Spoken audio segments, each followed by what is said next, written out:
Catherine Pavlovna of Russia, known affectionately by her family as Katya, was her parents' favorite child. She was also kind of a homewrecker, but that home was already wrecked anyway. She was born on May 10th, 1788 in St. Petersburg and was named Ekaterina Catherine after her grandmother, Catherine the Great. Tsarina Catherine wrote, "Yesterday the Grand Duchess gave birth to a daughter that received my name, Catherine. Mother and daughter are healthy now." Her father and mother, the future Tsar Paul I and Empress Maria Feodorovna, were very happy together, but weren't enthusiastic about the birth of a fourth daughter when they could have had another son. But Katya soon proved that she was a child worth having.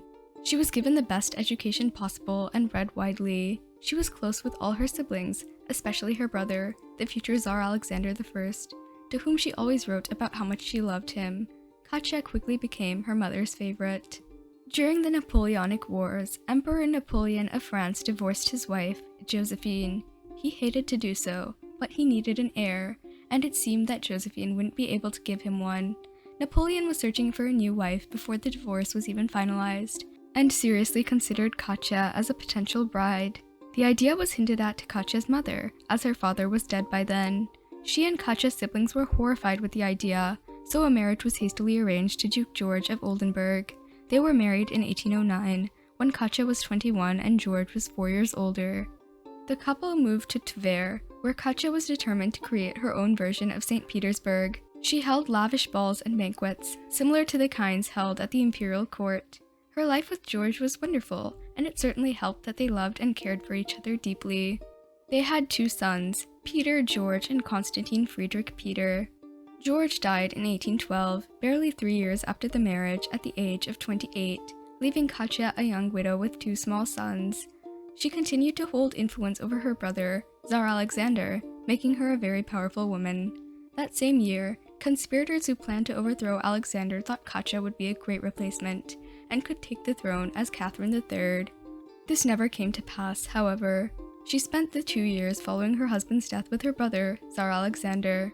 They traveled to England together to meet the Prince Regent, and Katya was present with her brother at the Congress of Vienna in 1815, which helped pull Europe back together after the Napoleonic Wars. She helped arrange her youngest sister's marriage to the King of the Netherlands, and continued to hold influence over her brother, the Tsar.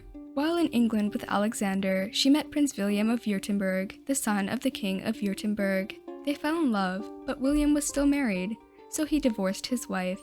Both of them had never gotten along well, so his wife, Caroline Augusta of Bavaria, went along with it. They both claimed that they had never consummated the marriage, so the marriage was quickly and easily annulled. Caroline Augusta later married Francis I of Austria and became Empress of Austria. William also remarried to Katya that same year. They had a daughter, Marie Friederike Charlotte, who was born on the day William's father died, and so Katya became Queen Katharina of Württemberg. Katya did lots of charity work as queen and gave birth to a second daughter, Sophie Friederike Mathilde, who went on to marry her first cousin and become Queen of the Netherlands. 6 months later, Katya died on January 9th, 1819, at the age of 30. William built the Württemberg Museum to house her remains. In April of 1820, he married again to Pauline of Württemberg, who gave birth to his only son and heir. He outlived Katya by 45 years, dying in 1864 at the age of 82.